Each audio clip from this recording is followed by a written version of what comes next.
नमस्कार. मी बबलू संतोष गाडवे, भागेमारी तालुका पारसनी, जिल्हा नागपूर, श्री गुरुदेव सेवा मंडळ, भागेमारी तालुका पारसनी नागपूर.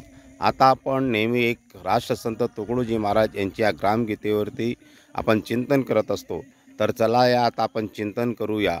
आपण अध्याय क्रमांक 6 मध्ये बघितलं होतं की गावामधील म्हणजे पुढारी लोकांनी कसे गावाचा धिंगाणा करून ठेवलेला आहे, कसा नाश करून ठेवलेला आहे. आणि त्याच्यामुळं आता अध्याय क्रमांक 7 आता आपण बघूया. अध्याय क्रमांक 7 आहे आपला आचार प्राबल्य. समजा गावाला आपण चांगल्या पद्धतीने पुढे नेण्याचा जर प्रयत्न केला आणि पुढारी जर गावातले व्यवस्थित नसतील, म्हणजे पुढारी आणि गावकरी यांचं पतन का होतं या अध्याय 7 मध्ये सांगितलेलं आहे. तसेच मग आपल्याला ते खऱ्या अर्थाने पुढाऱ्यांची व गावकऱ्यांची कार्यशैली कशी असायला पाहिजे त्यात महाराजांनी चिंतन केलं आहे. आणि आपल्या गावाचे ग्रामशत्रू कोण आहेत, म्हणजे दुपट्टी भूमिका घेऊन त्याला म्हणतात पडत मूर्ख, याचा उल्लेख महाराजांनी आजच्या या अध्यायाच्यामध्ये 7 मध्ये केलेला आहे. तर अशा स्थितीमध्ये समजा आपण त्याकडे दुर्लक्ष जर केलं तर गावाचं पतन झाल्याशिवाय राहणार नाही. म्हणून जी की न्यायदेवता म्हणजे जे गावासाठी आपण निवडून देतो पुढारी, ते कसे असायला पाहिजे.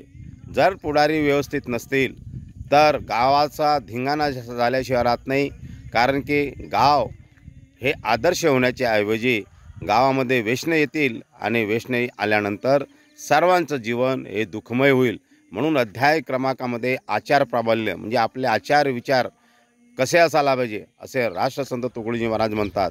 म्हणून ज्याला तुम्हाला न्यायदेवता म्हणून सिंहासनावर ज्याला बसवायचं आहे तर महाराजांनी त्यांना आपल्याला इशारा केलेला आहे. कोणाला बसवायचं आहे? न्यायदेवता सिंहासनी बसविली, न्यायदेवता सिंहासनी बसविली, तीच अन्याय करून गेली, तीच अन्याय करून गेली, मग कैची सुव्यवस्था आली, सांगा. म्हणून महाराज म्हणतात पर अशा स्थितीमध्ये सुव्यवस्था ती कशी येणार आहे.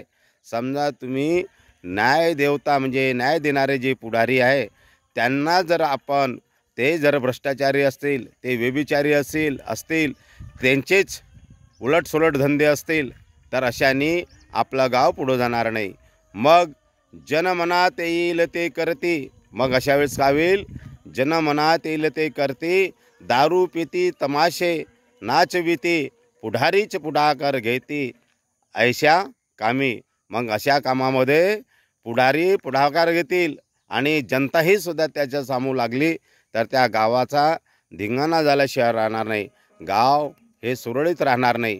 म्हणून अशा स्थितीमध्ये कुणीतरी पुढाकार घेऊन चांगल्या लोकांनी समाजसुधारक कार्यकर्ते असे आपण तयार केले पाहिजे, असे राष्ट्रसंत तुकडोजी महाराज आपल्या ग्रामगीतेमध्ये अध्याय क्रमांक 7 मध्ये सांगतात. तो अध्याय क्रमांक आपण वाचून काढला तर त्यातलं आपल्याला सर्व काही कळेल. म्हणून म्हणतात तरी काही लोक मग हे पुढारी काय करतात? गुंडास धरुणी आहाती करीती मनी येईल त्याची फजिती. जो चांगलं काम करायला जातो त्याची फजिती कशी करावी याचे हे तंत्र वापरत असतात. त्या वाचुनी पुढाऱ्याची गती म्हणती प्रगती पथा येईना. मग आपण घाबरतो आणि म्हणतो की ह्या पुढाऱ्याच्या शिवाय आपलं काही होऊ शकत नाही. आपण चांगलं काम करायला गेलं तर हे गुंडेगिरी करण्याचा प्रयत्न करतात. तरी अशा वेळेस राष्ट्रसंत तुकडोजी महाराज म्हणतात की अशांना न घाबरता आपण आपल्या हातातलं चांगलं कार्य सोडायला नाही पाहिजे. म्हणजे आपण चांगल्या लोकांचा आधार घेतला पाहिजे, चांगल्या लोकांनी एकत्र यायला पाहिजे, मग जनसेवा करण्याचा आपण प्रयत्न केला पाहिजे. मग महाराज पुढे जाऊन काय सांगतात? जनसेवा कशी करायची? ज्यासी वाटे जनसेवा करावी. ज्याला असं वाटते की आपण जनसेवा करावी असं ज्याला वाटत असेल त्याने प्रथम लोकलाज सोडावी. मग मला लोक काय म्हणतील, मी कसं पुढाकार येऊ, माझ्या जीवनात मला कम जास्त होईल, हे न करता विचार न करता महाराज सांगतात की चांगलं कार्य करण्यासाठी आपण पुढाकार घेतलाच पाहिजे. आपल्या आत्म्याची ग्वाही घ्यावी, ज्यात आहे सर्वांचे सुख, ज्यामध्ये सर्वांचे सुख दडलेले आहे ते काम आपण हातात घेऊन केलं. आपण फक्त स्वार्थासाठी नाही. जे पुढारी व्यभिचारी आहेत, जे पुढारी चांगलं काम करत नाही, व्यसनाने जडलेलं आहे, त्यांची साथसंगत न घेता चांगल्या लोकांची साथसंगत घेऊन आपण कार्य करण्याचा प्रयत्न केला पाहिजे. आपण लोकांच्या हिताचं काम केलं पाहिजे असं महाराज आपल्या ग्रामगीतेमध्ये सांगतात. म्हणून महाराज म्हणतात, जर असा एखादा जरी तयार झाला तर महाराज त्याची स्तुती करतात. त्याला काय म्हणतात? लाख बोल ख्याऊनी थोर, लाख बोल ख्याऊनी थोर, एकच माझा कर्तबगार. लाख बोल ख्याऊनी थोर, एकच माझा कर्तबगार. हे वचन पाळूनी सुंदर, गाव सुधरावे कार्याने.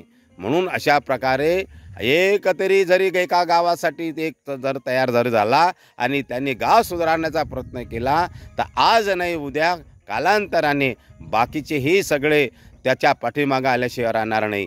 म्हणून आपण त्या दिशेने प्रयत्न केला पाहिजे. निव्वळ स्वतःसाठी जगलं नाही पाहिजे. आपण विचार हा करतो की माझं कुटुंब माझंच आणि मीच पुढं गेलो पाहिजे, माझं नाव लौकिक झालं पाहिजे, एवढ्यावर न थांबता जनतेसाठी जो कार्य करतो तो खऱ्या अर्थाने कार्यकर्ता हे महाराजांना अभिप्रेत होतं. आणि आज कार्यकर्ते होऊन आलेले आहेत, बुद्धिवान आहे, विचारवंत आहेत, परंतु त्यांचं ते बुद्धीचा कस स्वतःच्या विकासासाठी जास्त वापरत आहे, पण दुसऱ्याच्या विकासासाठी नाही वापरत आहे. आणि ते आजचे हे जी मंडळी आहे ती सुद्धा कुणाला हाताशी धरतात? हे गुंडेगिरी करणारे यांच्याला हाताशी धरून महाराजांचे विचार अर्धवट सांगून स्वतःचा कसा फायदा होईल असं करून ते स्वतःसाठी जगण्याचा प्रयत्न करतात. हे महाराजांना अभिप्रेत नव्हतं. म्हणून महाराज अध्याय क्रमांक 7 मध्ये आचार प्राबल्य यामध्ये आपल्याला सांगितलेलं आहे. जय गुरुदेव. चला आता आपण हे निसर्गरम्य वातावरण आता बघून घ्या. अशा या निसर्गरम्य वातावरणामध्ये आपण ग्रामगीतेचं चिंतन करत असतो आणि हे ग्रामगीता सर्वांपर्यंत पोचली पाहिजे आणि ती आपण वाचून काढली पाहिजे आणि आचरणात आणली पाहिजे. त्याप्रमाणे आपण वागलो पाहिजे. जय गुरुदेव. जय गुरुदेव. मी बबलू गाढवे, बागेमारी, तालुका पारसुनी, जिल्हा नागपूर. जय गुरुदेव. चला आता बघा निसर्ग वातावरण. हे सुंदर असं हे वातावरण आहे. हे टेकडीचा म्हणजे टेकडीच्या पायथ्याशी असलेला हा पाण्याने तुडुंब भरलेला हा तलावाचा परिसर मोठा परिसर आहे. दूरपर्यंत लक्ष काढा. तिथे हनुमंतरायाचं देऊळ आहे आणि ते 7 पुड्याची पर्वताची रांग असल्यासारखे त्या पहाड्या तिकडे समोर दिसते तुम्हाला. त्यानंतर ते मंदिर, त्यानंतर त्याकडे फार्म हाऊस ठेवलेले आहेत आणि त्यानंतर पुढे बघाल तर सुंदर असे टेकडी आहे आणि या तलावाच्या सभोवताल या टेकड्यांनी वेढलेलं आहे.